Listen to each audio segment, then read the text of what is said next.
সালামু আলাইকুম। দুপুর 2:30 আজ বৃহস্পতিবার। বাংলাদেশ বেতার কক্সবাজার স্থানীয় খবরে স্বাগত জানাচ্ছি তাসলিমা খানম।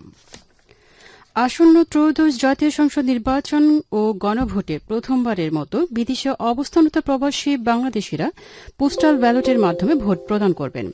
নির্বাচন কমিশনের ওয়েবসাইটে প্রকাশিত পোস্টাল ভোটিং আপডেট তথ্য অনুযায়ী পোস্টাল ভোট বিডি অ্যাপের মাধ্যমে আজ বৃহস্পতিবার সকাল 10টা পর্যন্ত মোট 51,533 জন প্রবাসী ভোটার নিবন্ধন করেছেন। নিবন্ধনকারীদের মধ্যে 43,646 জন পুরুষ ভোটার এবং 7,887 জন নারী ভোটার।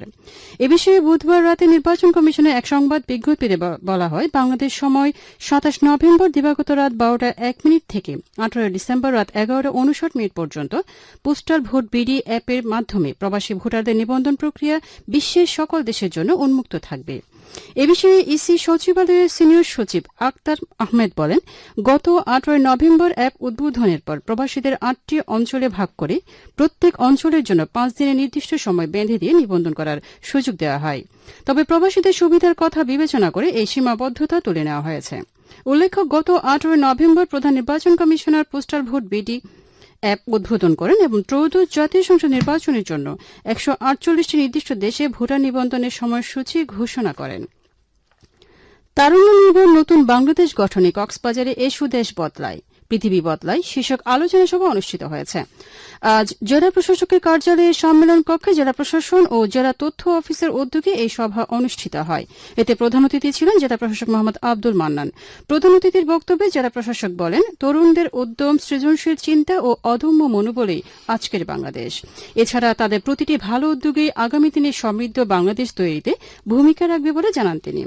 ভারপ্রাপ্ত জেলা তথ্য কর্মকর্তা মিজানুর রহমানের সভাপতিত্বে এতে অতিরিক্ত জেলা প্রশাসক ইমরান হোসেন সজীব, সরকারি বেসরকারি বিভিন্ন দপ্তরের কর্মকর্তা, রাজনৈতিক ও সামাজিক সংগঠনের নেতৃবৃন্দ, তরুণ উদ্যোক্তা ও ছাত্র প্রতিনিধি উপস্থিত ছিলেন।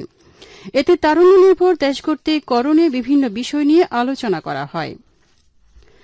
উখিয়ায় মাদক বিরোধী অভিযান চালিয়ে 3,60,000 পিস বার্মিজ ইয়াবা ট্যাবলেট জব্দ করেছে বর্ডার গার্ড বাংলাদেশ বিজিবি। তবে এই সময় কাউকে আটক করা সম্ভব হয়নি। গতকাল ভোররাতে উপজেলার পালংখালী বিউপির একটি বিশেষ টহল দল এই অভিযান পরিচালনা করে। উখিয়া 64 ব্যাটালিয়নের অধিনায়ক লেফটেন্যান্ট কর্নেল মোহাম্মদ জসিমউদ্দিন অভিযানের বিষয়টি নিশ্চিত করে জানান, পালংখালী ইউনিয়নের সীমান্তবর্তী ফরেবিল এলাকায় মিয়ানমার থেকে 2 ব্যক্তিকে বাংলাদেশ সীমান্তে প্রবেশ করতে দেখে তাদের চ্যালেঞ্জ করে বিজিবি। এ সময় চোরা কারবারিরা হাতে থাকা 3টি কালো ব্যাগ ফেলে মিয়ানমারের ভেতরে পালিয়ে যায়। পরে ব্যাগগুলো তল্লাশি করে 3,60,000 পিস ইয়াবা উদ্ধার করে বিজিবি সদস্যরা। উখিয়া থানার অফিসার ইনচার্জ মোহাম্মদ জিয়াউল হক বলেন, এ বিষয়ে মাদকদ্রব্য নিয়ন্ত্রণ আইনে মামলা দায়ের করা হয়েছে। চকরিয়া উপজেলায় সন্ত্রাস ও অপরাধ দমনে বিশেষ অভিযান পরিচালনা করে একটি দেশীয় তৈরি রাইফেল, 2টি ইয়ারগানের মাথা ও 1 রাউন্ড গুলিসহ একজনকে আটক করেছে থানা পুলিশ। গতকাল উপজেলার বদরখালী বাজার এলাকায় এ অভিযান পরিচালনা করা হয়। জেলা পুলিশের মিডিয়া ফোকাল পয়েন্ট ও অতিরিক্ত পুলিশ সুপার অলোক বিশ্বাস এক প্রেস বিজ্ঞপ্তিতে এই তথ্য নিশ্চিত করেন। আটক নাসির উদ্দিন বদরখালী বাজারপাড়ার বাসিন্দা। উখিয়ায় র্যাপিড অ্যাকশন ব্যাটালিয়ন র্যাব পৃথক অভিযান চালিয়ে মাদক মামলায় যাবজ্জীবন ও 5 বছর সশ্রম কারাদণ্ডপ্রাপ্ত 2 পলাতক আসামিকে গ্রেফতার করেছে। গ্রেফতারকৃতরা হলেন উপজেলার রাজাপালং ইউনিয়নের মোহাম্মদ শাহজাহান ও পালংখালী ইউনিয়নের রূপন কুমার চাকমা।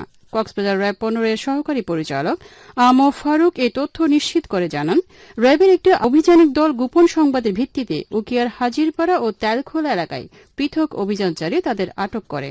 তাদের উখিয়া থানায় হস্তান্তর করা হয়েছে বলে জানান র্যাবের এই কর্মকর্তা। টেকনাফ উপজেলার সদর ইউনিয়নের 5 নম্বর ওয়ার্ড খুনকারপাড়া এলাকার 2 কিলোমিটার সড়কের এইচবিবিকরণের কাজ গতকাল শেষ হয়েছে। 30 লাখ টাকা ব্যয়ে স্থানীয় সরকার প্রকৌশল অধিদপ্তর এলজিডি প্রকল্পটি বাস্তবায়ন করেছে। আজ সদর ইউনিয়ন পরিষদের চেয়ারম্যান জিয়াউর রহমান জিহাদ প্রকল্পটি পরিদর্শন করেন। উপজেলা প্রকৌশলী মোহাম্মদ রবিউল হাসান জানান, প্রকল্পের কাজ শেষ হয় এলাকার প্রায় 5,000 অধিবাসী দীর্ঘদিনের যাতায়াত সমস্যা দূর হয়েছে। আবহাওয়া আগামীকাল দুপুর 12টা পর্যন্ত 24 ঘন্টার পূর্বাভাসে বলা হয়েছে, আকাশ অস্থায়ীভাবে আংশিক মেঘলা সহ আবহাওয়া শুষ্ক থাকতে পারে। কক্সবাজারের সমুদ্র বন্দরের জন্য কোনো সংকেত নেই। আগামী 24 ঘন্টায় দিন ও রাতের তাপমাত্রা প্রায় অপরিবর্তিত থাকতে পারে। আজ সূর্যাস্ত যাবে সন্ধ্যা 5:09 আগামীকাল সূর্যোদয় হবে ভোর 6:12। আজকের সর্বনিম্ন তাপমাত্রা ছিল 19.5 ডিগ্রি সেলসিয়াস এবং সর্বোচ্চ তাপমাত্রা ছিল 30 ডিগ্রি সেলসিয়াস। এখন জানিয়ে দিচ্ছি বাঁকখালী নদীর মোহনা ও সংলগ্ন এলাকার সামুদ্রিক জোয়ার ভাটার সময়সূচি। আজ ভাটা শুরু হবে দুপুর 2:51, চলবে রাত 8:48 পর্যন্ত। জোয়ার শুরু হবে রাত 8:48, চলবে রাত 3:20 পর্যন্ত। পুনরায় ভাটা শুরু হবে রাত 3:20, চলবে আগামীকাল সকাল 10:01 পর্যন্ত। খবর শেষ হলো। আমাদের পরবর্তী খবর প্রচারিত হবে আজ বিকেল 4:30 ইংরেজিতে।